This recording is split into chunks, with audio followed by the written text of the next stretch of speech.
Welcome back, QBs. This is episode 5, I think, season 3.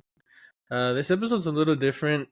Originally, I was gonna do obviously an episode with the guys, but tomorrow's actually my birthday, and I guess they thought that I was not gonna want to do the episode, which is kind of odd because I love to record, but I'm doing something different. So for this episode, I'm gonna interview using Chat-GPT. So yeah, Chat-GPT always comes in handy somehow. It's a great tool. If you don't know what Chat-GPT is, it's an AI that you ask questions to, and it like gives you responses in basically any topic. Like it could be whatever, development, you know, motherhood or fatherhood, like mechanic stuff, like anything. You can ask anything, and it'll give you an answer. It's not always correct, but it'll give you the best it can with what you guide it with. So yeah, I'm using that today. The prompt that I asked was basically have a podcast called B3 Party C. It's my birthday tomorrow, and I'm recording by myself. Can you be the interviewer and ask me questions that are in line with my podcast? So it gave me a list of questions, but I had to tweak it a little bit because it started talking like a surfer guy, and like, okay, like we're millennials, but we're not all surfer dudes. So like at the end, I'm just like, okay, give me something that is like casual. So what it gave me now is pretty good. So what I'm gonna do is, I'm gonna read what ChatGPT asked me, and then I'll answer it. So the first question was, tomorrow's the big day. How are you feeling about turning 28? So to answer that, I feel like time has really been flying. Um, Ever since my grandpa passed away, like it's just been like I feel like a ticking clock. I wrote a blog about this on the podcast website. It feels like time is just running out. I know it sounds really pessimistic, but it also puts me in that mindset that you only live once and you got to take advantage of what you have. You know what you have in the moment. One of the reasons I'm doing the podcast is because I feel like if I never took that leap, I would have never even started this. And I've been grateful, for my team and for them getting on and everything and recording with me. Like we don't get paid, we don't get money, we don't get anything. So I'm pretty happy about what we've done. We started this in December, I think, last year. So it's been like 6 something months. I don't know. But yeah, I'm feeling like, yeah, I haven't accomplished too many things, but I'm a dad of two now, so I'm like happy about that. I've grown as a person. I've changed some of my negative things, and like not all of them yet, but I mean we're always a work in progress. Everything's always a work in progress. You always gotta make sure you improving yourself. You'll never stop improving yourself. If you ever wonder like, can I do better? Like the answer is always yes.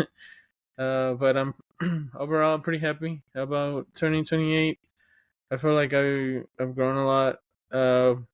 One thing that I do want to work on is my weight. I know I'm hitting the highest weight I've ever hit, but yeah, I'm gonna start changing my lifestyles. Here and there. I started fasting for a while and it helped, so I'm probably gonna try fasting again and trying to include more exercise in my everyday life. But yeah, I'm pretty happy about turning 28. The next question that ChatGPT has for me is, with two little ones running around, how do you plan to celebrate your birthday this year? So I'm not planning anything for my birthday.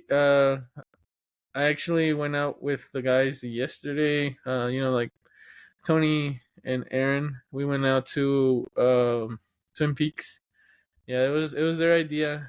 I promise. If my wife's listening, like it wasn't my idea, but we still went. It was cool. I've never been there before. I had some chicken and shrimp. It was pretty good. But as far as planning something for my birthday, I'm not really planning anything. I'm gonna see whatever my wife wants to do or whatever the family wants to do. We're probably gonna go out to eat or something. But my son's, I mean, it's not really a problem. I know my son is like 2, and like, they get fussy and stuff at restaurants, but I mean, we figured out that the max is like 1 hour. So as long as we stay under that 1 hour, we should be all right. And my newborn, he's not a problem at all. He just, as long as he has his milk, he's happy. But yeah, not really planning anything. But I mean, open to surprises. I mean, I'm not gonna say no to a surprise. But the next question is: looking back on your journey, what's one thing that you wish you knew when you were 18? When I was 18,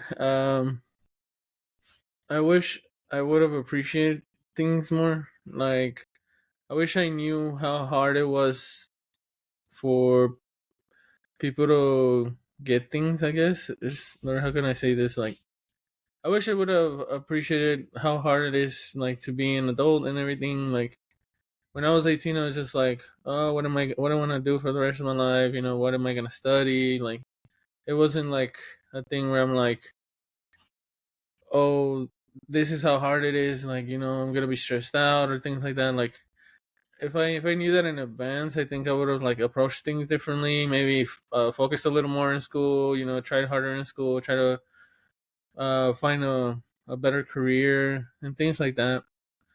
But mainly that's what I wish I knew back then. I would have worked on myself earlier than later. No, the fourth question is: parenthood can be wild, right? What's been the most unexpectedly rewarding part for you? So rewarding part of parenthood. I mean, every day just seeing my sons grow. Seeing my 2-year old learn new things. Do new things ever since he started like walking. All those milestones. Like, you just have to be there. Like, you basically, like, everything that you worked for, everything that you do for them, like, automatically, like, becomes worth it. You see them grow, you see them become, these little adults. But I mean, parenthood is like a weird thing, because like it can be hard, but it is also like something that is really amazing. Like, they're relying on you. They're looking up to you. They want to be you at some point. But it's just like every day it's just a new reward. Every day, just seeing them happy, seeing them grow up is rewarding enough for me. And yeah, that keeps me happy. That keeps me going. That pushes me to keep going. So that's my reward for me. Number 5 is: what's your go-to method for sneaking in some me time amidst the chaos of parenting? So my go-to method, I bet you know the answer, is the podcast. So the podcast has been my me time. Every Friday at 10:30 p.m. we record. We kept this going for a while. Like, it's been pretty constant. Uh, Even today, I didn't want to cancel, because I'm like, if I cancel today, like, we're not. What about next week? We're busy or something. Like, it just turns into this snowball effect where you end up like not recording for a month. So like, we keep going. Like, keep sneaking in that me time. I know right now I'm supposed to be taking care of the newborn, but I mean, it's Friday, and my wife knows that, and every other day I do it. I take care of him from 10 to 3 a.m. So, one day, it's okay. I mean, in my eyes, I feel like it's okay. And also for any parents, like, it's not a bad thing to take some me time. Try to sneak it in, whatever it is. If you like to do art or whatever, sneak in that 30 minutes, 1 hour. Try to talk with your partner. If you have a 50-50 relationship, like we talked in another episode, tell them like, hey, it's your turn to take care of them. Like, I'm gonna do this. Like, it just has to be something that you have to talk about and get understanding, so each of y'all don't get burnt out. or stressed out. The sixth question is any standout memories from your own childhood that you're hoping to recreate with your own kids? Standout memories. I mean, parties are really a memory that I always have. I know my dad and my mom always found a way to have a party for us. You know, always having the fajitas cooking, you know, the piñatas. Like every birthday we had a party. And that's something that my wife and I are trying to do. Like, my son turned one obviously last year and then two this year. So, like, these past two birthday parties were like, nah, like, we gotta do something, you know, nice. Like, even though he might not remember it, you know, we'll have pictures. We'll show him whenever he gets older. Like, we'll have those memories forever, even if he doesn't remember it right away. But that's one of the things that I want to continue recreating for my kids, like having that party. Like, I sometimes hear people's parents say, you know, like, we don't do a party or whatever, and that's fine too. Like, I know some ideas are out there, like, why am I gonna waste like $200 or whatever on a party for the family members? But I feel like there's another side to it, you know, like, it's not always about the money. It's not always about, like, oh, I'm just buying food for other people instead of taking them on a trip or something. But I mean, it's memories. You know, the cousins come over. They're all like, on my son's past 2-year party, we had a minion theme, and like, I just have the memory in my head, like, his little cousin. Well, his they're not really cousins, but they're my wife's cousins' kids, and they were just like sitting there, like, all watching Minions while like they were eating pizza, and I'm just like, that memory is like like burned into my brain. You know, like, that's forever gonna be like such an awe moment. Like, things like that, I feel like you can't get that like taking a trip or whatever. But I mean, I don't hate the trip idea either. I think you should have trips, but I feel like birthdays, you know, only happen once a year. You know, have that little party, even if it's not a lot of people. Just, you know, invite little cousins. You know, make it nice and fun for them. You know, because even though they won't remember it, it will be something that you remember, and you can tell them about it later. uh, Number seven is, let's talk career for a sec. What's one piece of advice you'd give to your younger self about work and success? So I started working when I was 17. And my first job was working at Subway. And I guess the advice that I would give myself would be, don't stress so much whenever it's a job like that. Like, there's a difference between a career and a job that you're just doing to get by.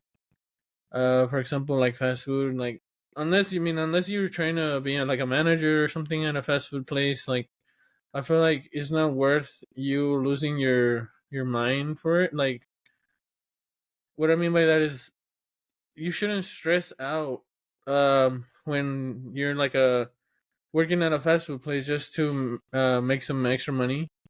Like, it shouldn't ruin your, what is it called? Like, you shouldn't put yourself in a situation where you're like super stressed out and it's affecting both your career, your school career, or like it's affecting your personal life. Once it becomes toxic or whatever, like, I feel like you should leave. And the reason I say that is because when I started working at Subway, I was working from 5 p.m. to 11 p.m. And I know that this doesn't seem so bad, but when you're going to school, like, and you're, for example, I was a junior in high school, and whenever I started working at Subway, like, my grades started tanking. You know, my sleep was way off. Like, I was in my 7 a.m. class, like, literally falling asleep because even though my schedule was 5 to 11, like, we would still have to stay there and clean up and like do a bunch of stuff there that take like an hour longer. So I would be home by like 12:30. And I know some people may say that that's not that bad, but I mean, to me, it was because it was my first job like that, and like waking up at 7 in the morning was pretty bad already. So there I was trying to stay awake in my, I think in my history class. So imagine a history class at 7 a.m. You're tired, you're sleepy. Yeah, it definitely was not enough, and I actually got in trouble once with one of my professors because she saw me falling asleep and she like literally kicked me out of the class because she was like, "How dare you fall asleep in my class?" And like I felt bad and I just didn't want to say any excuses, so I just like walked out. But I mean, in my head, I'm like, man, like I'm just tired. Is like that's not really disrespect towards you or your class or anything like that, but I was just like extremely tired, and that's one of the reasons. Like, I would, if I could tell you that to myself just younger, I'll be like, if this is affecting you in school, like leave, because I'm never gonna get back that time like that I was doing like bad. Like if I had gotten a job where I wasn't feeling stressed out or ruining my sleep schedule, I think I would have done better in school. I would have gotten better grades. I would have been like better for me even down the line when I went to university, like things like that, like better scholarships or whatever. But definitely don't, like, if something is toxic or it's affecting you mentally or affecting your lifestyle, I feel like you should find an alternative because you're never gonna get that time back. And in terms of success, I feel like that would just fall in line with the rest of the things. Like you get your life in check, you're sleeping well, you're working on yourself, you're studying, you're doing good in school, successful. Like we will just come with it. Question number 8: when life gets hectic, what's your go-to stress relief tactic? Oh, when life gets hectic. I mean, hectic is like every day for us with kids, but my stress relief. I guess when I stress relief for us right now is, we'll sit down in the living room, we'll put on a movie that's interesting for all of us. We recently started watching Cars again. Well, for us again, for my son the first time, and he really likes that movie. He loves red cars, so I think that's one of the biggest eye catching things that he wants to watch. So yeah, I would say that's my go to stress relief. Just put on a movie, sit down with my family, make some popcorn, iced coffee or something, or some drink to just chill. But yeah, that's it. Number 9. On the flip side, what's your guilty pleasure when you just want to indulge a bit? Guilty pleasure. I don't know. I think. I mean, I don't really game anymore. I used to have, my little game time, but now I don't really do that. I think my guilty pleasure would just be like the podcast, I guess. Like, cause I've been like, whenever I have time, I'll get my laptop out and find clips, put them on social media. Like anytime that I have free time, I just get my laptop and I get that side eye, like from my wife, like, you're gonna work on the podcast. I'm like, yeah. I mean, we're sitting here, we're watching a movie, and I mean, I don't affect you in any way. I'm on my laptop. I'm making videos. I think that's my guilty pleasure. Number 10. As you're about to hit the big 2-8, what's one thing you're proud to have accomplished in your 20s so far? I think one of my accomplishments in my head would be about my job. Like, I feel like I really grown because I'm a manager, but I feel like I really grown as a manager. And I used to work an overnight shift, and then I moved to the morning shift, and that itself like really changed my life. Um, also really changed my way of being a manager. Like I used to micromanage a lot. Not for any. I mean, I know it's pretty negative, But my idea was, I'm taking care of my team, I'm being good, looking out for them or whatever. But I mean, it does become something negative when it's like you're babysitting, you're taking a lot of time out of your day to just make sure everybody else is good, and also working on your stuff. Like you're gonna get stressed out quick. But that's one of the things that I feel like I'm proud of. I'm also proud of like being a dad. I guess I consider myself one of those dads. Like I do a lot. Like I know there's some controversy there. Like, what do you mean by a lot? But I feel like some dads don't do what I do. I always tell my wife this. I'm like, you're lucky. You're lucky because I'm literally like always there. I'm the guy that's with the backpack on and pushing the stroller. Always with her. Always helping. When we go to parties, instead of like, oh god, how the guys go somewhere and the women goes another day. Like, I'm always with her. Because I know my son is pretty.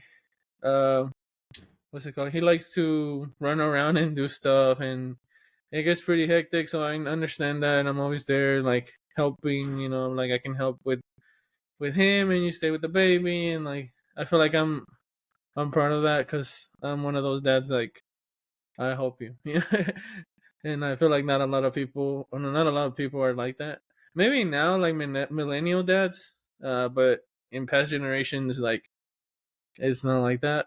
And I always noticed that, like especially like traditional like Mexican relationships, like the mom's always doing like everything, like they're always taking care of the kids, taking care of the husband, and like and like leaving themselves last, like taking care of themselves last. And I feel like that's changed a lot. We don't really do that anymore. So yeah, I'm proud of the dad that I am. 11. We all have those moments where we feel like we're still figuring it all out. What's one area of your life where you're still finding your groove? I mean, definitely, like, even though I just said that I'm proud of being a dad, I feel like I'm figuring it out along the way as well. So that's one of the things that I feel like I'm always gonna be a work in progress. I'm never gonna be a perfect person or dad or whatever. But that's one of the things that I feel like I still need to work on. Find ways to be better all the time. Another area, I guess, I need to really work on my. I think I want to work on my time management, because like we always have this excuse, like, oh, there's no time for this, there's no time for that, like. But then again, you spend like 3 hours on TikTok, or you spend like 2 hours watching movies. Like, there's time. We just gotta learn how to split it. How to manage it. And I think that's something that I need to work on. Finding my groove, like ChatGPT says. Okay, number 12. Social media. Love it or hate it. How do you navigate the whole digital age as a parent? So social media, social media has become a big thing for me in these past months, because that's how I spread awareness for the podcast. Oh my god, like it's been such a roller coaster, and it's been so, like, I never knew how hard social media was. I thought it was something that I was like, oh, I mean, it's gonna be pretty easy.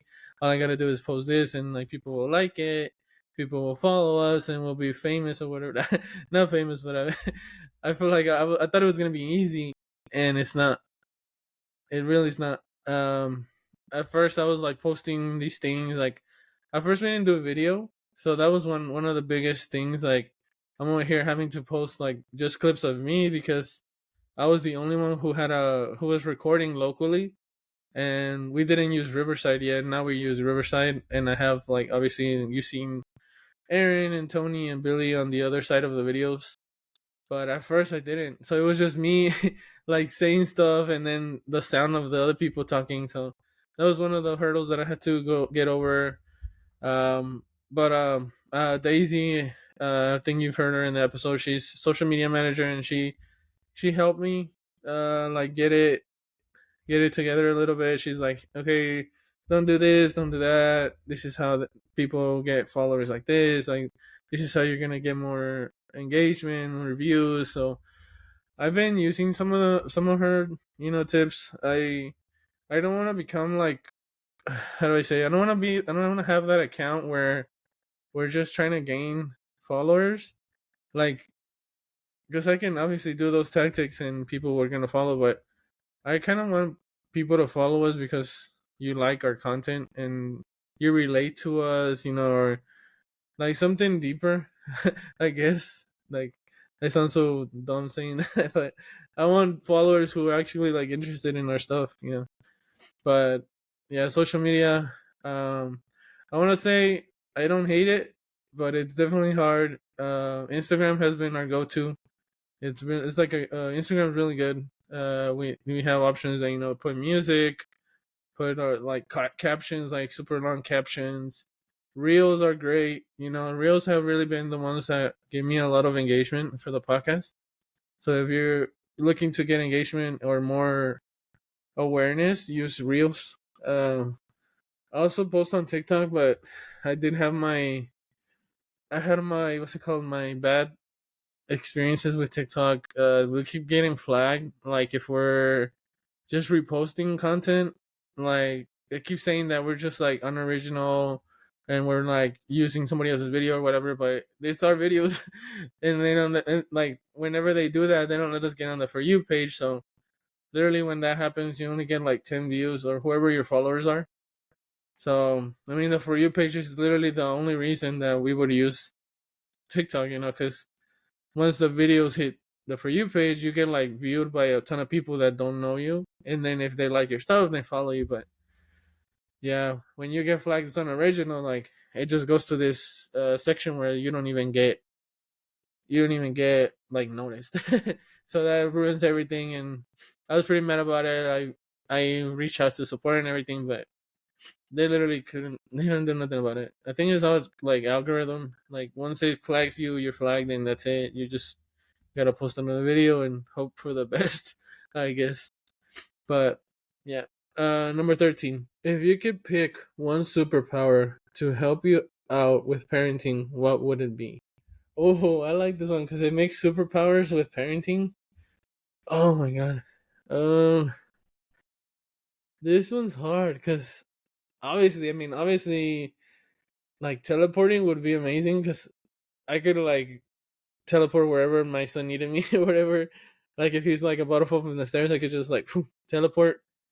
But then again, I'm also thinking mind reading, and I'm going to tell you why. Because, for example, my son doesn't talk yet and doesn't communicate as well. I mean, he's starting to do more, and so I give him credit for that. He's starting to learn like point like, hey, I want this, I want that, whatever. But if I learn how to read minds, like I would know what he wanted right away. So whenever he's crying or whatever, instead of offering like 20 things, I could just be like, "Oh, his stomach hurts," or just know right away what's wrong. So that like knowing, like reading his mind would be like, "Oh, this is what the problem is." But definitely that or teleporting, that'd be awesome. Like if he was like, it would save me so much like anxiety moments. But yeah, teleporting or mind reading. Number 14. Time for some nostalgia. What's one thing from your childhood that you miss the most? Nostalgia. I mean, the only thing that I've thought about when I said the word nostalgia, I remember when I used to watch the Power Ranger movies for the first time. Like that first time watching that, it really brings me back on memories because I've always watched like Power Rangers and like literally every type, like Mighty Morphin. What was the other one? SPD, Ninja Storm, like all the ones from the past. The new ones are good too, but like all the originals are really good. What was the other one? The one with the wizards? Power Rangers. I forgot what the name was. Oh, but the one with the wizards, they were pretty cool as well. Like they were Power Rangers and had wizard powers. Like That's pretty cool. I always my favorite color is green, so obviously I was like Tommy, the Green Ranger. I know he turned into the White Ranger later on, but the green suit was like wow, like amazing. Like that was my favorite Ranger, even though I didn't. I mean I knew he was evil, but his suit was like just like thing. And also like the rest of the Rangers with the green suit, like I don't know if you've seen Ninja Storm, but there was one part with there was the sensei and then I think it was his son, but he was basically the tech guy, and like that I relate to him so bad. Like I feel like I would be the tech guy in like the Power Ranger world, but even though he was like the tech guy, he ended up being a Power Ranger later on, and he had the green suit, and I was like, oh my god, that suit is so cool. But yeah, definitely Power Rangers really brings me nostalgia. No, it's just like what do I miss the most? Well, I miss watching all that for the first time, I guess. Okay, number 15. All right, let's get real for a sec. What's one parenting moment that you absolutely nailed recently? Oh my god. So there's a lot of parenting moments. What did I nail? This one's pretty hard. I think the last thing that I nailed recently was like understanding, I guess, understanding my son. I've been understanding him more, and like I said, he doesn't talk, so I just try to find like the cues.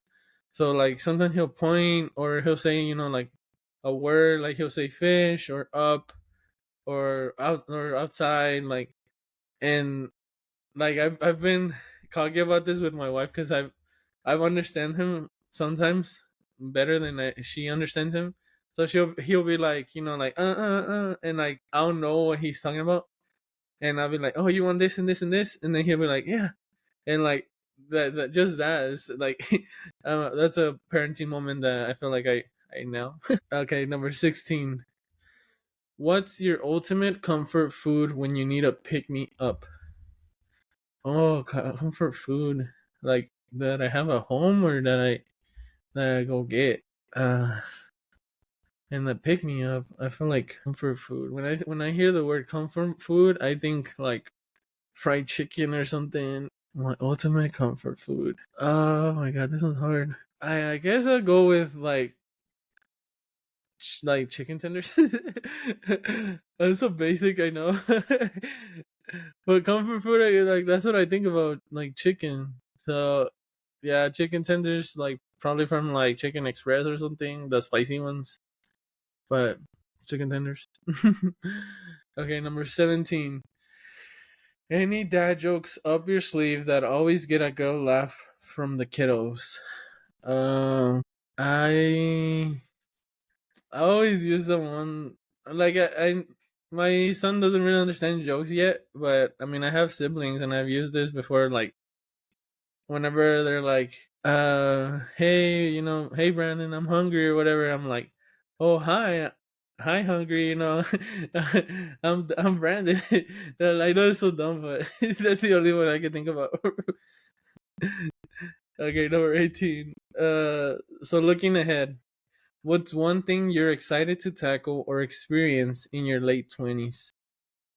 I'm excited to tackle or experience. I've definitely. I'm excited to actually like to see my sons grow and experience that. Like my newborn's already a month old. Like that's what I mean. Like my time is going super fast. Like that's why I mean, if you're listening to my podcast, like the one takeaway that I want you to take away from like everything, I guess, if you listen to one episode, I just hope you realize like time is counting down. Like I know we always say like we'll do it tomorrow, like we'll do it next week, we'll do it whatever, but like tomorrow's not promised. You only live. You gotta live in the moment, live in the present, and that's one of the things that like I always think about. So I'm always happy to experience every day with my sons. Like I'm always excited to see what's the next challenge or whatever. But I think that that's my answer for that one. That's what I'm excited to experience in the 2 years, I guess, of my 20s, because I'm already 20. I'm gonna be 28, so when I'm 30, like that's a big 30. All right, number 19. We all got our little quirks. What's one thing about you that always makes your friends laugh? Oh my god! I guess my laugh.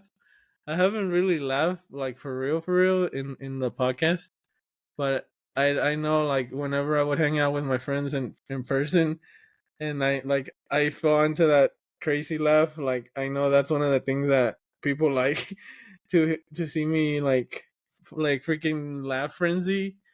But yeah, that's one of the things I guess that I would say makes my friends laugh. Other than like when I say dumb things or jokes, I guess. But definitely my laugh is the first one. And last question. And finally, if you could sum up your hopes for the year ahead in just 3 words, what would they be? My hopes for the year ahead in just 3 words. That's hard. I mean, every day that it's 11:11. I know this is pretty weird, but like they say, like if it's like whenever it's 11:11, you can make a wish or whatever. So the 3 words I always say is health, wealth, and happiness. So I guess those are the 3 words that come to my head whenever somebody asks me things like, "What do I hope for the year?" So yeah, health, wealth, and happiness. And I wish that on myself, obviously, and my family, and obviously y'all, like the listeners or whoever is here with me on this solo episode. I wish you guys health, wealth, and happiness. And either, I mean, if you have one, at least one of those, I think you're pretty good. I know some people are super healthy, and that like, and wealth isn't always a great thing, but I mean, happiness is always something that we need. Don't push yourself too hard. Take those little wins. Take with what you can work with, and that's pretty much sums up my episode. And thank you guys for listening. And yeah, this one's pretty weird, but I mean, ChatGPT got my back all the time. I know it's a solo episode, but oh well. Thanks for listening, and yeah, see you next episode. Bye.